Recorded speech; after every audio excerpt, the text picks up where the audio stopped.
뜻밖의 로맨스는 예상하지 못한 순간 찾아왔습니다.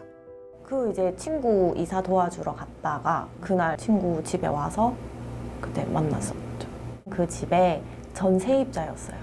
고기 같이 먹고 가자 그래서 구워 먹었거든요. 그 다음날 연락이 와가지고 이사하느라 힘들었을 텐데 영양제나 이런 거 해가지고 링거를 놔주겠다. 그래가지고 근육이완제랑 그리고 또 무슨 비타민인가? 그거 한 4시간 정도 맞았던 것 같아요.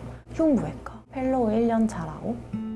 친구가 새로 이사간 집에 먼저 살았던 세입자와의 만남. 마치 드라마에나 나올 법한 인연으로 두 사람은 연인이 됐습니다. 나 보고 싶지? 응, 당연하지. 얼만큼? 많이, 엄청 많이. 짝꿍한테 잘해주고 싶다. 이상한 일 있어도 우리 잘 견뎠고 앞으로 좋은 일도 항상 함께하자. 병원에서 언제 호출이 떨어질지 모르는 바쁜 일정에도 짬을 내 수시로 안부를 묻고 개인 주치의처럼 건강을 챙겨줬다는 남자친구. 무엇 하나 부족한 게 없는 사람이었지만 그와의 만남에도 고민은 있었다고 합니다. 아버지가 정해놓은 정혼자가 있다고 하지 않았었냐. 그것 때문에 싸우고 집을 나왔었다고 했었거든요. 아버지 엄청 엄하시대요. 다 정리를 하고 직장까지 이제 다 서울로 옮겨가지고 오면 뭐 혼인신고부터 하고 집 뭐 전세자금 대출 뭐 신혼부부 그걸로 해서 살자. 무엇이 정말 이 사람을 위한 길일까? 처음엔 고민이 컸지만 집안의 반대에도 그는 흔들림이 없어 보였다고 합니다. 오히려 더 적극적으로 주변에 지영 씨를 소개하는 모습에 지영 씨도 이 사람과 미래를 함께 해 나가기로 마음을 굳혔다고 합니다. 그 당혹스러운 전화를 받기 전까진 말입니다. 누님 이게 이상한 것 같은데 이 사람을 검색을 했을 때 이러이러한 것들이 나오더라. 혹시 아냐? 의사가 아니다. 라는 얘기를 자기도 들었다. 남자친구 최 씨에 대해 이상한 얘기가 돌고 있단 말을 전해준 사람은 최 씨의 소개로 알게 된 동호회 동생 재호 씨였습니다. 그 밴드에 있는 사람이 글을 올렸었어요. 그 밴드 회원이었던 사람 중에 의료계 쪽에 있는 사람, 그 사람이 이제 글을 쓴 거죠. 이 사람이 의사가 아닌 것 같다. 그가 의사가 아닐지도 모른다. 그 말을 처음 들었을 때만 해도 지영 씨는 왜 그런 오해가 생겼는지 알 것 같았다고 합니다. 아는 사람인데 자기한테 사기를 친 건데 자기 신분증을 가지고 도용을 했고 자기 주변 지인들한테 자기인 척하면서 돈을 이제 빌렸대요. 그 사람들이야 내가 의사고 뭐 신분이 확실하니까 당연히 알고 빌려줬겠지. 근데 그 사람이 그 돈을 들고 날랐대요. 그 사람들이 이제 자기를 신고를 했다는 거죠. 당시 최 씨가 개인적인 사정으로 큰 곤란을 겪고 있었다는 겁니다. 그 때문에 휴직을 했는데 건강까지 나빠져 복직이 미뤄지고 있었다는 걸 아는 사람은 당시 지영 씨뿐이었습니다.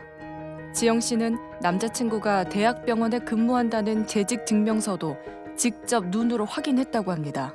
재직 증명서, 소속 흉부외과, 현 주소 라고 돼 있네요. 최 씨는 몹시 억울해했습니다. 이렇게까지 해야 하는 게 씁쓸하지만 더 이상 오해는 없었으면 좋겠다며 재호 씨에게도 재직 증명서를 보냈습니다. 병원 전화해서 물어봤어요.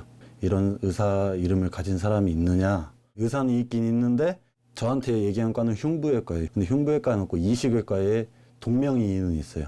평소 최 씨와 친하게 지냈다는 커플에게 이 사실을 알렸다는 재호 씨. 그 커플은 자주 왕래가 있었어요. 이제 모임하면서 친해져가지고 집에서 가다실이었나 아니면 뭐 영양제였나 그거를 주사를 했다고 하는데 약병을 자기가 찍어놨다고 얘기를 하더라고요.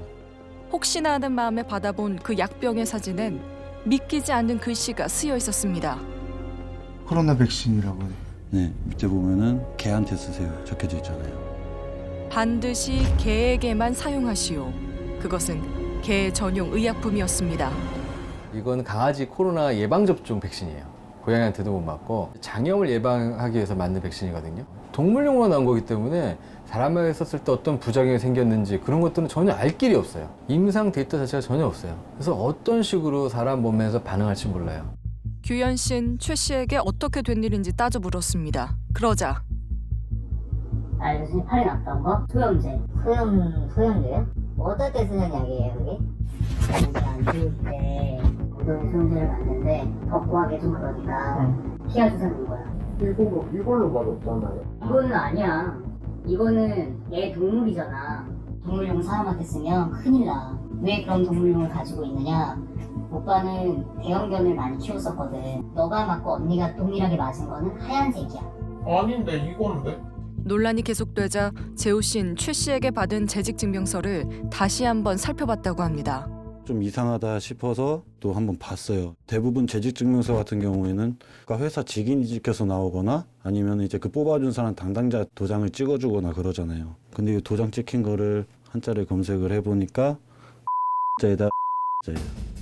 병원 측의 직인이나 담당자의 도장이 찍혀 있어야 하는 자리에 최 씨 본인의 도장이 찍혀 있었던 겁니다. 어떻게 된 걸까?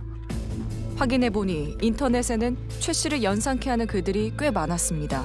직접적으로 최 씨의 이름을 언급하며 그가 모 대학 병원의 흉부외과 의사가 맞는지 묻는 글도 있었습니다. 지난 2017년 한 인터넷 동호회를 발칵 뒤집어 놓고 사라졌다는 가짜 의사. 그가 우리가 아는 최 씨일까? 제가 근무하는 곳이 같은 곳이에요. 그래서 제가 과가 어디세요? 그랬더니 그때부터 미소를 막 지으면서 흉부외과라고. 이 사람이 맞나요? 맞아요. 바로 우리가 아는 그 남자 최 씨였습니다. 그런 모습에 속아 넘어가기엔 그 모임 안에 의료계 종사자가 너무도 많았다고 합니다. 전문의가 돼버리면은 어떤 병원에도 홈페이지에 기재를 해요.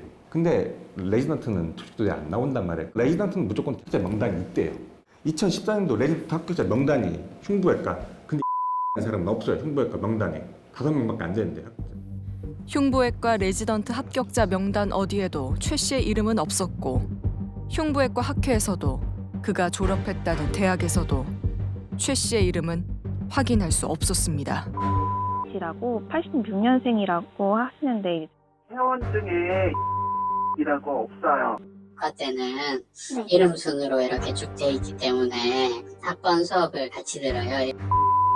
있는 친구들을 다 아는데 는 없습니다. 흉부외과 전문의, 집안의 반대를 무릅쓰고 사랑을 택한 로맨티스트.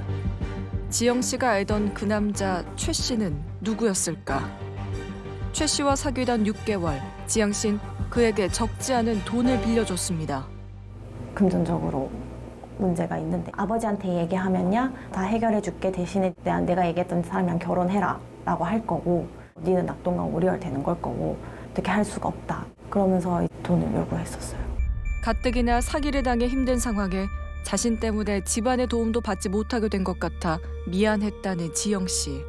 처음에 그 2,230인가 줬고요. 그 다음에 이제 3개월 뒤에 2차로 이제 다시 돈을 빌려줬었어요. 그게 800 얼마, 그래서 총 합해서 3,000 넘는 거죠. 내가 해줄 수 있는 돈이 없다. 그랬을 때 2차 금융인들을 소개를 해주는 거예요. 지금 생각하니 이상한 건 그뿐만이 아니었다고 합니다. 그의 집에서 발견한 그 앨범은 다름 아닌 웨딩 사진이었습니다. 충격 먹고 물어봤어요. 이거 뭐냐고. 그 내가 너한테 아버지가 정해놓은 정혼자가 있다고 하지 않았었냐. 그래서 리허설 때 찍은 사진이래요. 자기가 본식 때는 도망을 갔고 안 갔다고 하더라고요. 취재 도중 우린 최 씨의 전 룸메이트를 어렵게 만날 수 있었습니다. 보증금 떼겠죠. 한 200~300 될 거예요. 거의 한 3개월? 그 정도 사이였을 거예요. 계속 체크했어요. 프로필에. 너무 화가 나가지고. 근데 거기에 어느 날 결혼한다고 이렇게 올라온 거예요. 자신의 보증금은 돌려주지 않으면서 SNS에 결혼 소식을 올린 걸 보고 화가 났다는 그는 최 씨에 대한 글을 인터넷에 올렸습니다. 그러자 또 그 후로도 몇몇 싱글 그쪽에서 오신 적도 있었고 자기가 이 사기꾼 만나는데 이 사람 맞느냐고 확인차 전화하신 분도 있었어요. 6개월마다 거의 온 걸로 기억해요. 대부분 동호회 회원들이나 그와 사귀었다는 여자들이었습니다. 3명 정도 되는 여자분들한테 연락을 취했고 그리고 더 웃긴 거는 같은 내용의 문자 메시지를 3명한테 보내는 거예요. 비가 오면은 오늘 비가 온다. 우산 꼭 챙겨. 감기 조심해. 이거를 똑같은 사람한테 보내는 거예요. 다 던져보는 걸 나중에 듣고 이제 얘는 꾼이구나. 대체 이 남자에게 진심이라는 게 있기는 했을까? 제가 다 뭘 너무 무지했던 것 같아요. 너무 믿었던 것 같아요. 차라리 내가 진짜 폭행으로 깜빵을 간다 하더라도 진짜 시원하게 좀 해주고 싶기는 해요. 최 씨를 만나 속 시원히 따지고 싶지만 한편으론 그와 얼굴을 마주할 생각만 해도 온몸이 떨린다던 지영 씨. 결국 그녀는 최 씨의 지인인 재호 씨에게 자신의 입장을 대신 전해달라고 부탁했습니다. 계세요. 들어간 거 확인했으니까 빨리 나와. 분명 집에 들어가는 걸 봤는데 아무런 답이 없습니다. 문 앞에서 기다리길 1시간째 재호 씨가 그에게 전화를 겁니다. 안 나올 거야? 할 말이 너한테 전화하는 거야. 내가 할 말이 아니야. 내가 가지고 있는 자료를 다 한테 넘겨줬어. 그걸 터내려고 고소 들어갔어. 드디어 문이 열렸습니다. 그 남자 최 씨입니다. 안녕하세요. 저 SBS 궁금한 이야기에 무언기 들어가요. 제작진을 보고 당황하면서도 그는 자신을 둘러싼 소문들에 대해 할 말이 많다고 했습니다. 무슨 생각이에요?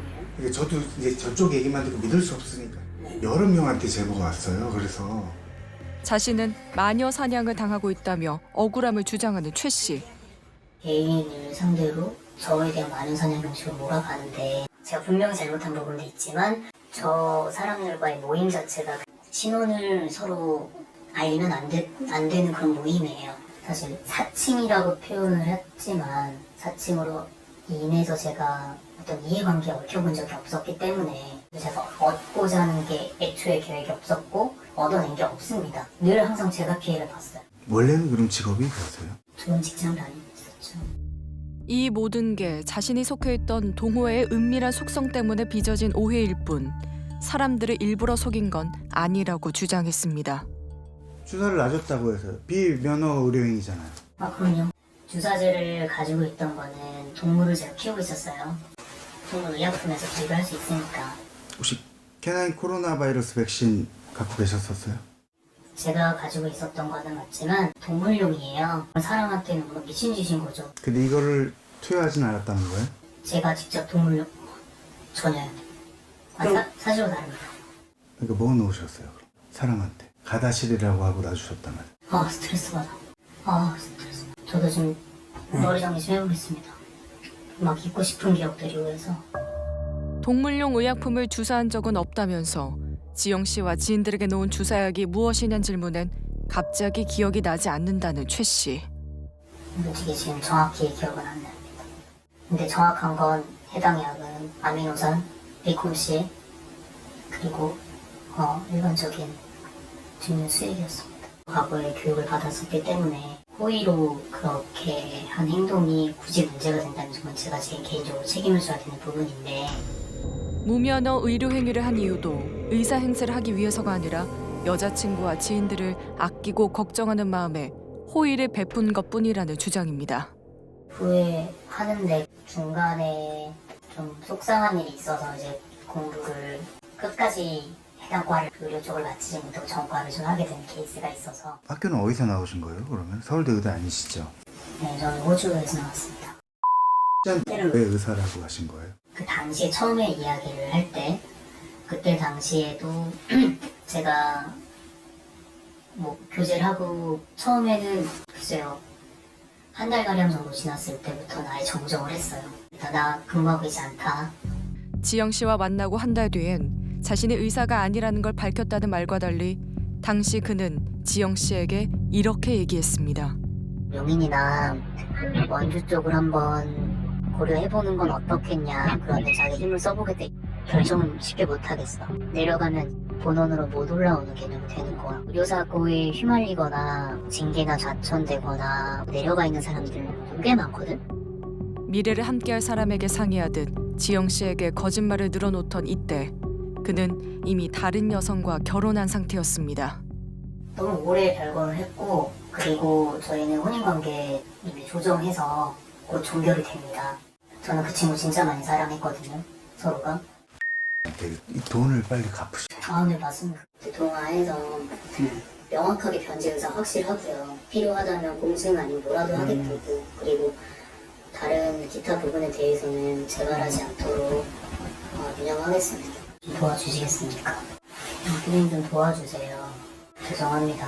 형사 고소가 된다라는 얘기를 지금 하는데 사실 아니죠. 살짝 기다려주세요. 조금이라도 미안하다면, 손톱만큼이라도 진심이 있었다면 마지막까지 이럴 수는 없을 겁니다.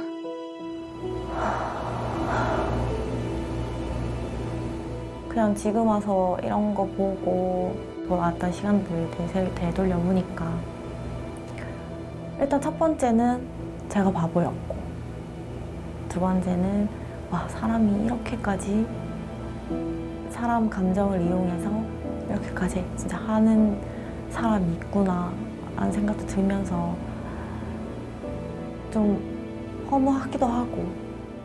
지영 씨는 그를 혼인빙자 사귀죄 등의 혐의로 고소했습니다.